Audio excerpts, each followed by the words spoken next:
Hello and welcome to another episode. This is the third installment of Facts That Aren't True. I got about 15 untrue facts to unpack for you today and maybe talk about a few extra things along with them. Enjoy.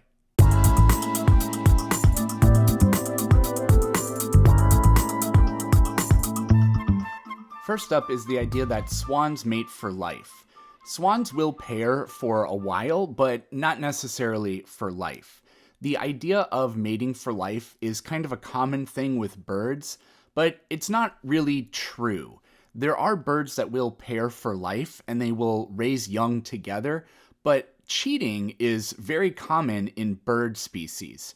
So two birds may stay together, but the male or the female will go out, and when it has been studied in nature, we find that a lot of bird parents are raising the chicks from another father.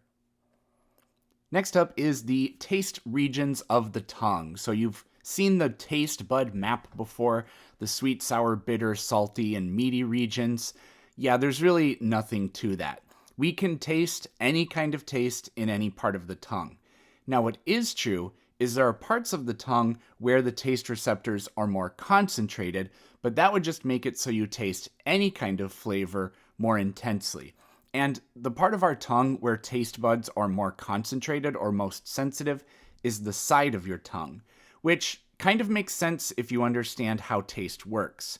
For taste and smell, your body can't detect that unless the chemicals are actually wet. And so the side of your tongue is where we are chewing food and it's where there's a lot of saliva. And so that is where you get the most taste. Next is the idea of the dark side of the moon. At any time, the moon is half illuminated by the sun, except during a lunar eclipse. Now, we always see the same side of the moon, and that's because the moon is tidally locked to Earth. It's kind of the same as if you lock hands with somebody and you both spin around. You are both indeed rotating, but because you're locked to each other, you always see the same side of them.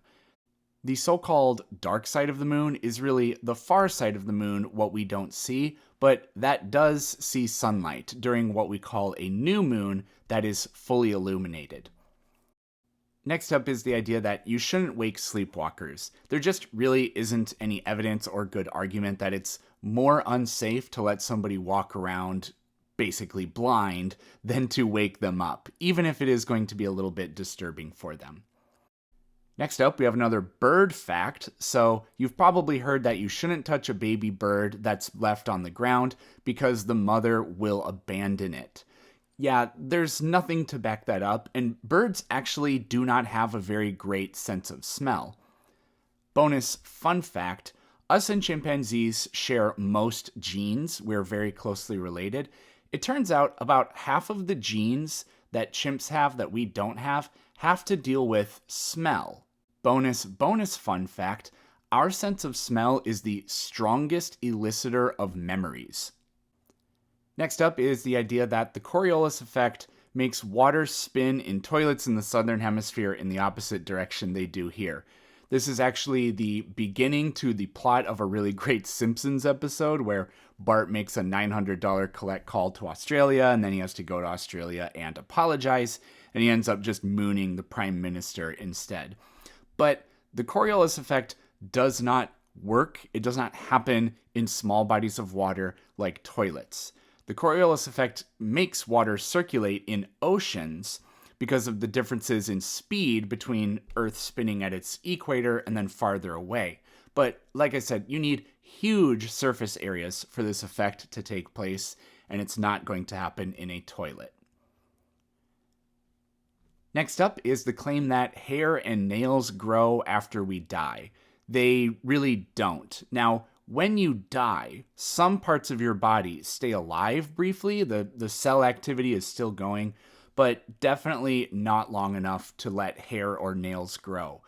What this probably comes from is when people would observe bodies that have been dead for a little while, the body does dry out, and so the fingers get sort of shrunken down against the bone, but the nails don't have hardly any moisture in them, so those stay the same size, and it makes them look larger.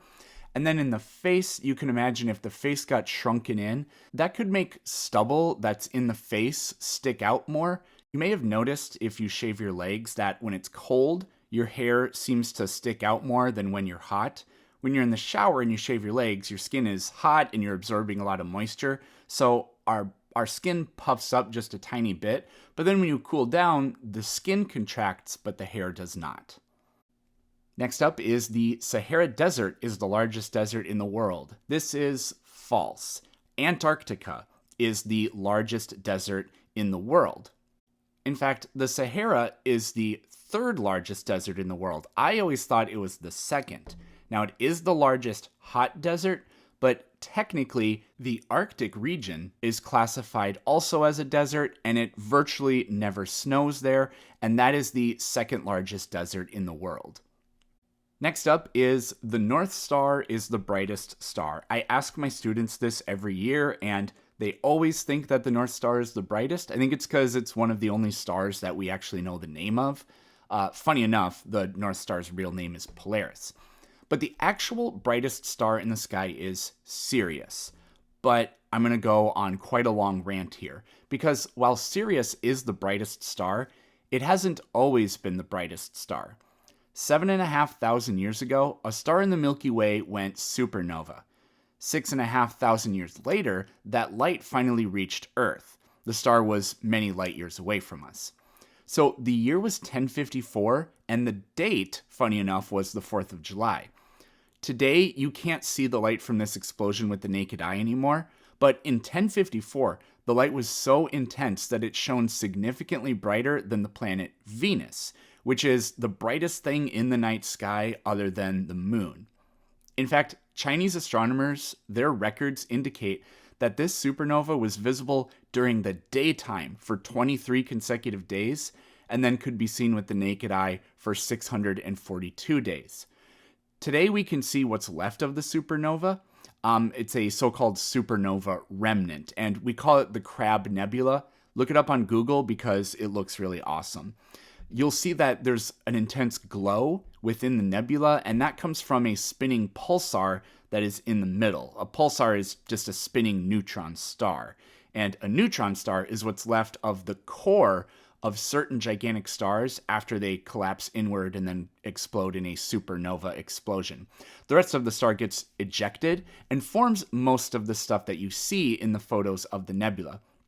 But that probably wasn't the brightest supernova humans have ever seen.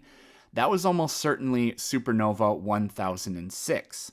So the name is SN1006. SN just stands for supernova, and 1006 was the year.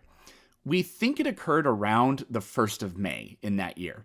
So SN1006 was about 500 light years farther away than SN1054 and the Crab Nebula, but it was 4 times brighter when viewed from Earth.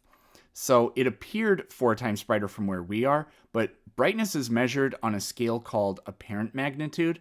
So the sun is the brightest thing we can see from Earth, and so it has the greatest apparent magnitude. The next brightest object is the full moon, and then Venus. SN1006 was 16 times brighter than Venus, as viewed from Earth. When we look at its remnant today, scientists can't find evidence of a neutron star or any companion star, so this has led astronomers to suspect that that supernova was maybe the result of 2 white dwarf stars colliding with each other, which is a unique type of 1A supernova. Next is the claim that dog mouths are cleaner than human mouths. So this confusion stems from studies that indicate that dogs have fewer types of bacteria in their mouth than we do, but that by no means that they are cleaner. You can get necrotizing fasciitis from dog bites. You may be able to get that from humans. I'm not 100% sure, but there's really no reason to assume that a dog mouth or a dog bite is less harmful than a human one. Next up are the Iron Maidens. So not the band, but the torture device, which if you've never seen one, it basically looks like a metal sarcophagus with spikes inside of it. And then you would close that in on somebody. Iron Maidens never existed. They first start to show up in the 1800s for these fake museums where people would go around and the museum was called like Curiosities of Ancient History or something like that. They're total forgeries. Next is I before E except after C. So there's kind of a couple things here. For one, the rule is actually 3-1 the other way. E comes before I in most words, like neighbor, sleigh, Keith, counterfeit, so on and so on. But there's actually an added part to this that people almost never remember. The full thing goes I before E except after C when pronounced, unless pronounced A as in neighbor and way. So they have the exception built into the full thing. But even if we take into account that exception, so we're in words that are not doing the A pronunciation, there still are some exceptions. So it's just not an absolute rule by any means. Next untrue fact is that trees give us oxygen. This really isn't true. Trees, like us, have mitochondria, and so they require oxygen to break down the sugars that they have to extract energy. And on balance, trees use pretty much all of the oxygen that they make. We get the vast majority of our oxygen from microscopic photosynthesizers that are in the oceans. So, in other words, if all trees disappeared from Earth, the concentration of oxygen in the atmosphere probably wouldn't change by very much. Now, that being said, it would be very bad for a lot of reasons if all trees disappeared from the planet. Next up is the story of George Washington and the cherry tree. So, you've probably heard he cut down a tree and his father found out about it, and George Washington said, "Father, I cannot tell a lie. I'm the one who chopped down the tree," and his father was so impressed with his honesty, so on and so forth. This never happened. The story was written by a guy named Parson Weems in a biography titled The Life of Washington, and it was published in 1808. Washington died in 1799. In that book, he also claimed that Washington threw a silver dollar over the Potomac River. And there's two big problems with this. Silver dollars didn't exist when George Washington was young, and the Potomac River is a mile wide at Mount Vernon. So these stories are what we call hagiographies. They're idealized, uncritical biographies. Next untrue fact is oranges. They're not really orange, not on the outside. So many oranges, when they are perfectly ripe, they actually have green skins. They do a little bit of photosynthesis. But in order to make them look orange, when they're picked, they're then sprayed with ethylene gas, and the ethylene gas triggers the cells inside the skin of the orange to start to die, and then they turn orange. This is exactly the same phenomenon when the broad leaves in the fall change color and go orange. Next up is Viking helmets. They never had horns on them, so the Minnesota Vikings are lying to you, and so are opera singers. Our final fact that isn't true is the three wise men. So I'm not arguing that the three wise men never existed and that the story is entirely made up, although I do think that it probably was. But actually, it just flat out doesn't say anywhere in the Bible that there were three wise men.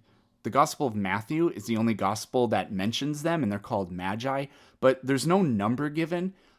It just says that they brought three gifts, and so people have assumed for whatever reason that means there were three of these magi or wise men that each brought one gift, but nowhere in there does it say how many of them there were. Thanks for listening.